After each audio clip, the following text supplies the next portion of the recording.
Bonjour à tous. La Commission européenne vient de faire son grand bond en avant totalitaire. Avec la présentation de son bouclier démocratique européen, on en parlait ce 12 novembre, Ursula von der Leyen l'a présenté officiellement. Et vous allez voir, c'est un outil de censure et de contrôle total des élections pour éviter évidemment de mauvais choix électoraux comme l'entend l'Union européenne. Vous allez voir ça, mais une nouveauté en plus, c'est que la Commission européenne, l'Union européenne veut maintenant son propre service de renseignement. Et alors ça, je vais en parler, c'est le même jour, incroyable. Ça veut dire qu'elle se conçoit comme un État. Les services de renseignement extérieur aujourd'hui, ce sont les États membres qui en ont, comme la France, par exemple, il y en a un important, très important. Mais ça veut dire que vous pouvez utiliser les armes d'un service de renseignement extérieur. Et notamment, ce qu'on appelle en France les opérations homo comme homicide, des éliminations physiques d'opposants. Ah ben oui, ça fait partie, alors là, pour le coup, on est en plein dedans. Je vais vous en parler dans cette vidéo. On sait que l'Union européenne, qui est totalitaire, peut être très tentée par cela. Merci de partager vraiment partout cette vidéo, car je ne vois pas comment on peut être contre le Frexit en ayant entendu cela et en sachant cela. Donc vraiment, c'est du carburant pour notre libération, notre indépendance, notre souveraineté, pour le Frexit, la sortie de la France de l'Union européenne et la destruction de ce monstre totalitaire, cette cochonnerie mondialiste. Merci de partager donc partout cette vidéo. Un petit clic sur le bouton s'abonner à la chaîne, clic gratuit en dessous aidera à un meilleur partage. Pensez vraiment à vous abonner à la chaîne, ça aide énormément. C'est juste un clic gratuit pour vous en dessous, là, sur le bouton s'abonner, et ça aide magnifiquement à un meilleur partage, à toucher plus de monde, des nouvelles personnes qui vous découvrent. L'algorithme de YouTube fonctionne mieux si vous êtes abonné plutôt que pas abonné à la chaîne. Donc voilà, faites ce petit effort ou vérifiez que vous n'avez pas été désabonné, réabonnez-vous le cas échéant, mais je vous demande ce tout petit effort. Voilà, c'est très très efficace et utile. Merci d'avance. Ce vendredi 14 novembre à 19 h, on est en direct sur cette chaîne. Soyez là parce qu'on a plein de choses à se dire. Je répondrai à vos questions que je découvrirai en direct et j'y répondrai sans détour. Faites-moi confiance. Il n'y a aucun tabou et toutes les questions sont possibles. Mais on va regarder une actualité qui est quand même complètement explosive ensemble, française et mondiale. Soyez là sur notre grand direct sur cette chaîne ce vendredi 14 novembre à 19 h. Et le mercredi 3 décembre, le soir, je suis en réunion publique à Nîmes. Inscrivez-vous, c'est entrée gratuite, c'est ouvert à tous, adhérents ou pas, mais il y a un petit lien d'inscription sous la vidéo en description si vous comptez venir. Et j'ai hâte de vous rencontrer, discuter avec vous, d'échanger.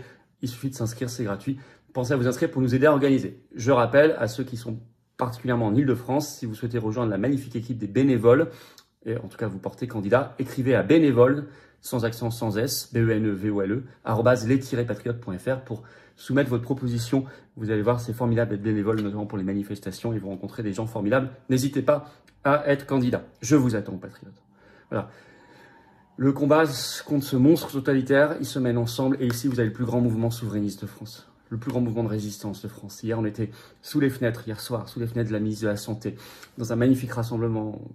J'en reparlerai, allez voir sur mes réseaux sociaux les photos, les vidéos, il y avait un monde fou. On avait Alexandre Henrion-Côte qui était là, notamment, et tant d'autres. Maître Guyon, Maître Carlo Brusari, Myriam Palomba, tous les combattants de la liberté, tous les résistants. Les patriotes peuvent agir pour la liberté, la paix, la souveraineté, la sortie de l'Union européenne, la sortie de l'OTAN, l'avenir de nos enfants, qu'avec vous. Et c'est maintenant qu'il faut venir. Vraiment, pas demain. C'est maintenant que la guerre se joue et on doit la gagner et on la gagnera ensemble. Je vous attends. Vous pouvez adhérer ou réadhérer aux patriotes dès maintenant par le premier lien sous la vidéo en description, ou faire un don au mouvement par le deuxième lien sous la vidéo en description pour nous permettre de financer nos actions. Ça et toutes les actions justice contre von der Leyen et tout le reste, tract, affiche, parce qu'on n'a pas de financement public. 0 €, 0 centimes de subvention.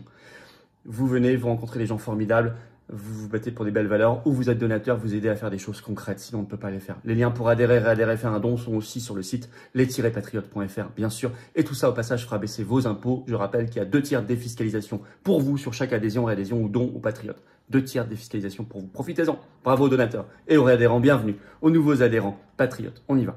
L'Union européenne fait son grand bond en avant totalitaire. D'abord, le bouclier démocratique européen, le BDE. On a été aux Patriotes, sur cette chaîne, les premiers à vous informer de l'existence de ce projet qui vise en fait à contrôler les réseaux sociaux et à lutter, soi-disant, contre les ingérences russes, ce qui permet d'avoir des prétextes, la Roumanie ayant servi de laboratoire pour cela, à l'annulation des élections ou à l'interdiction de certaines candidatures. Alors, comme une mise en bouche de l'annonce qui a été faite le 12 novembre officiellement sur ce bouclier démocratique européen par la Commission européenne, vous aviez le 11 novembre sur son compte X une vidéo de Nathalie Loiseau, vous savez, eurodéputée macroniste, qui préside la Commission au Parlement européen, qui met en place ce BDE. Alors résumé, je ne vais pas vous lire tout ce qu'elle dit dans cette vidéo, je vais partager sur mes réseaux, mais pour la critiquer, il y a 3 points. 1, il faut pousser les réseaux sociaux à la censure maximale contre la prétendue désinformation. Par exemple, sur le Covid, l'Ukraine, les vaccins ARN messagers, Nord Stream, Macron, l'Union européenne, etc. 2, il faut obliger les réseaux sociaux à afficher en priorité, je cite, l'information fiable, c'est-à-dire celle donnée par les journalistes et les grands médias. Et 3, il faut, je cite, protéger nos processus électoraux des ingérences par de la coopération policière et judiciaire.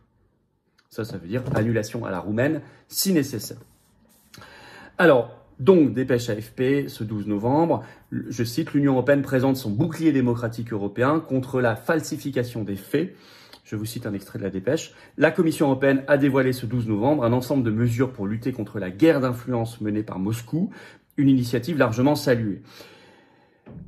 Avec comme exemple assumé de réussite, et je vous assure qu'il le cite, je vais vous donner un exemple, la Roumanie, où je vous rappelle qu'en décembre 2024, 2 jours avant le second tour, l'élection présidentielle a été annulée car M. Georgescu, qui était pour la sortie de l'OMS, de l'OTAN et de l'Union européenne, allait gagner. Et que quelques mois plus tard, il a été interdit de se présenter à la 2e élection roumaine, qui a été victime d'ingérence européiste, beaucoup plus que russe. Bon. C'est ça leur modèle. Ils le disent. Je cite un autre extrait de la dépêche AFP. La Commission européenne prend pour exemple l'élection présidentielle roumaine de novembre 2024 où le candidat d'extrême droite, Călin Georgescu, était arrivé en tête du premier tour après une campagne massive sur TikTok marquée par des soupçons d'ingérence étrangère. Afin de contrer ces menaces, la Commission européenne entend renforcer ses aides financières aux médias. Alors qu'il faudrait supprimer toutes les aides aux médias. Leur modèle, la Roumanie, ils le disent. Avec donc création, je cite, d'un centre européen pour la résilience démocratique qui sera dirigé, l'annonce a été faite ce 12 novembre, par M. McGrath, qui est l'actuel commissaire européen à la justice. Ça en dit long.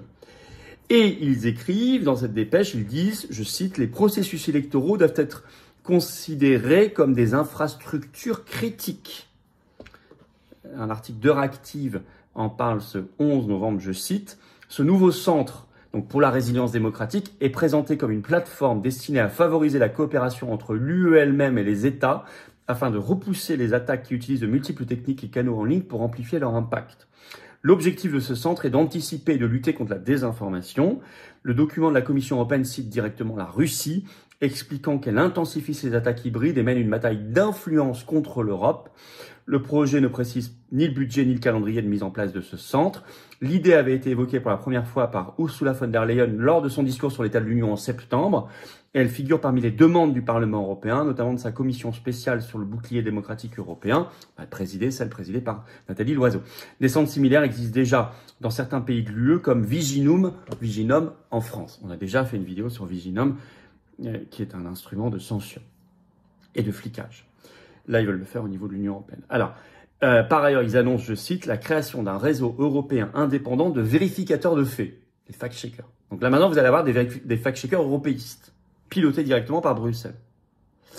Alors, le Premier ministre polonais Donald Tusk, qui est très euro-gaga, euro-fanatique, menace. Dans une interview à une chaîne de télé polonaise TVN24 ce 10 novembre, voilà ce qu'il déclare. Je vous cite Tusk. Le Premier ministre polonais Tusk a déclaré que la Russie disposait d'outils capables de détruire non seulement l'Union européenne en tant qu'organisation politique, mais aussi l'Europe elle-même en tant qu'espace culturel. N'importe quoi. Il a identifié la 5e colonne, c'est son terme, de Moscou, présente dans tous les pays du continent, comme le principal de ces outils. Poutine dispose d'outils capables de détruire l'UE en tant qu'organisation, mais aussi l'Europe en tant que phénomène culturel. Ces outils constituent la 5e colonne russe, présente dans tous les pays européens. Et il cite en particulier l'Allemagne, la Pologne et la France. Maintenant, il parle de 5e colonne. On en est là. Donc, un ennemi de l'intérieur, terroriste. Si vous critiquez l'Union européenne, voire si vous voulez la fin de l'Union européenne, comme nous, comme les patriotes. L'objectif de cela, et ils utiliseront pour cela ce nouveau centre pour la résilience démocratique dans le bouclier démocratique européen, vous comprenez tout, c'est d'interdire les candidatures ou d'annuler les élections. La boucle est bouclée.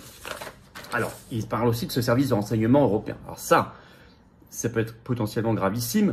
c'est Euronews qui en parle ce 11 novembre, le titre « L'unité d'espionnage de l'UE va-t-elle voir le jour ?» Ursula von der Leyen veut son propre service de renseignement. C'est une révélation faite par le Financial Times dans un article le 10 novembre, reprise ensuite, notamment par Euronews, l'Express en parle. Bon, voilà. Alors, le chapeau de l'article, je vais vous le citer. Selon le Financial Times, la présidente de la Commission européenne, von der Leyen, a l'intention de créer son propre service de renseignement qui rassemblerait les informations des services secrets nationaux des États membres. Donc, la France ne pourrait plus avoir de secret d'État ou de confidentiel, défense, etc. Tout serait ensuite centralisé, y compris si on a des choses à savoir par rapport à d'autres pays membres de l'Union européenne. C'est fini. Je rappelle que le pays qui a le plus grand service et le plus efficace service de renseignement actuellement dans l'Union européenne, c'est la France. Donc on serait les premiers perdants. Alors je cite d'ailleurs, il y a des résistances apparemment, je cite Euronews, en interne, les diplomates européens craignent que le projet n'accroisse le pouvoir de la Commission européenne et d'Ursula von der Leyen. Et oui, bah oui, elle veut d'ailleurs aller toujours plus loin, je vais citer un autre extrait. Bien que le projet en soit encore à la phase de conception, l'objectif semble clair. Von der Leyen veut restructurer en profondeur l'appareil de sécurité européen. Après la création d'une académie de la sécurité pour les membres de la Commission européenne et le réarmement de l'UE, un service de renseignement autonome pourrait être la prochaine étape vers une Union européenne de la sécurité avec des rapports de force modifiés. Cette classe s'appelle un État. Alors, un service de renseignement, ça sert à des choses très précises. En France, vous avez le service action des services spéciaux du renseignement extérieur de la France qui mène... Alors, Hollande avait même donné, on avait parlé directement, ce qui ne se fait absolument pas, et, qui mène des opérations HOMO, homo comme homicide, élimination physique d'opposants. C'est ça à quoi sert, pas du tout que cela, mais que peut faire et que font l'essentiel des grands services, même tous les grands services de renseignement du monde. Hein. Faut pas être dupe là-dessus. Hein. Et si l'Union européenne le fait, avec un budget considérable, on peut l'imaginer, en centralisant tous les autres, évidemment qu'elle mènera des opérations homo. Élimination physique d'opposants. Surtout qu'elle a beaucoup d'opposants, l'Union européenne. Alors, on va dire en extérieur, les Russes, tout ça. Non. Je pense que l'Union européenne, elle pense surtout à sa 5e colonne russe. Et vous faites le lien avec ce que vient de dire le Premier ministre polonais, très européiste, Tusk, la 5e colonne. Les ennemis de l'intérieur. Et au même moment, on veut créer un service de renseignement qui peut faire des opérations homicides. Écoutez... Pour ne pas comprendre, il faut vraiment le vouloir, car c'est quand même très clair. Et quand on ne s'est jamais trompé, hein, pensez bien que l'Union européenne se vit comme un État. Un État sans peuple, un État totalitaire, un État oligarchique, un État mondialiste, mais elle se vit comme un État. Donc elle doit avoir les armes d'un État. C'est totalitaire, c'est dangereux, mais l'intérêt, c'est que tout ça, ça ouvre les yeux des gens qui veulent voir. Et il y en a quand même de plus en plus. Moi, je l'ai vu. Je le vois. Hier, dans la manif au pied du ministère de la Santé, c'était certes contre l'obligation vaccinale pour la liberté, mais c'était aussi, on en a parlé, parce qu'on voit bien les liens avec la Commission européenne, pour le Frexit. On a crié Frexit. La ministre était là, d'ailleurs. Elle était à quelques dizaines de mètres. Frexit libérateur, plus que jamais. Frexit salvateur contre ces projets. Merci. On se bat et on gagnera. Merci de partager la vidéo. C'est la première chose à faire. Un petit clic sur le bouton s'abonner. C'est la deuxième chose à faire. Abonnez-vous à la chaîne. Un petit clic gratuit en dessous sur s'abonner. Ça fera que la vidéo, toutes ces vidéos circuleront beaucoup mieux, toucheront plus de monde. Pensez-y. Merci à vous. Ce vendredi 14 novembre, 19h, on est en direct sur cette chaîne. Je vous promets un direct salé, sucré, pimenté, avec vos questions auxquelles je répondrai, que je découvrirai en direct. Soyez là, ça va être déménagé. On doit se dire les choses. On se dit les choses dans ces directs. Et on parle de toute l'actualité la plus intéressante en France et dans le monde. Soyez là à 19h, ce vendredi 14 novembre. Et puis le 3 décembre, je suis le soir, mercredi, 19h, en réunion publique à Nîmes. Toutes les infos par le lien sous la vidéo en description. Et vous pouvez aussi vous inscrire par ce lien. C'est entrée gratuite, ouvert à tous, ça dérange pas, mais inscrivez-vous. Si vous voulez rejoindre notamment en Ile-de-France l'équipe des bénévoles pour les manifs, vous écrivez à bénévole, B-E-N-E-V-O-L-E, sans S, sans accent, @les-patriotes.fr pour présenter votre candidature et votre motivation. N'hésitez pas, on a besoin toujours de nouveaux bénévoles et vous rencontrez des gens formidables. Je vous attends, patriotes. Vraiment, on se bat. On se libérera de cette cochonnerie euro-mondialiste, bien sûr. On ira vers la paix, vers la liberté. On se bat pour nous et les générations après nous, nos enfants, nos petits-enfants, et en mémoire de tous ceux qui sont tombés en ce 13 novembre. Je pense évidemment à ceux qui sont morts le 13 novembre 2015. Je pense à tous ceux qui sont morts pour la France. On y avait le 11 novembre récemment. Et on se bat pour ceux qui viennent après, pour la vie, pour la liberté, pour la paix, pour la souveraineté de la France libre, humaine, une belle vie. Mais venez dans le plus grand mouvement souverainiste et de résistance de France. Il y a des gens formidables. Vous êtes les bienvenus. C'est une vraie grande famille. Il y a des valeurs formidables. On se bat. concrètement, nous, et dans le rassemblement. Vous êtes les bienvenus dès maintenant. Vous pouvez adhérer ou réadhérer dès maintenant aux Patriotes par le premier lien sous la vidéo en description. Ce lien est également en commentaire avec une petite fiche sur l'écran maintenant. Dans quelques secondes, un lien sur l'écran. Faire un don au mouvement, c'est le deuxième lien sous la vidéo en description, ce qui permet de financer nos actions concrètes. Sinon, on ne peut pas. Nous n'avons pas un centime de subvention publique. 100% de ce qu'on fait, c'est purement adhésion, don. Sinon, on ne fait rien. Et si on ne fait rien, personne ne fera à notre place. Par exemple, le rassemblement hier au ministère de la Santé contre l'obligation vaccinale et l'organisation de la désobéissance civique s'il le faut. Si on ne le fait pas, personne ne le fera à notre place, vous le savez. Soyez là donc pour nous aider à faire tout ça ou rejoignez-nous. Vous pouvez adhérer, réadhérer ou faire un don également par les liens qui sont sur le site les-patriotes.fr bien sûr. Et tout ça, ça fera baisser vos impôts. Il y a 2 tiers de défiscalisation pour vous sur chaque adhésion, réadhésion ou don. Vous mettez 100 €, ça enlève 67 € concrètement de vos impôts.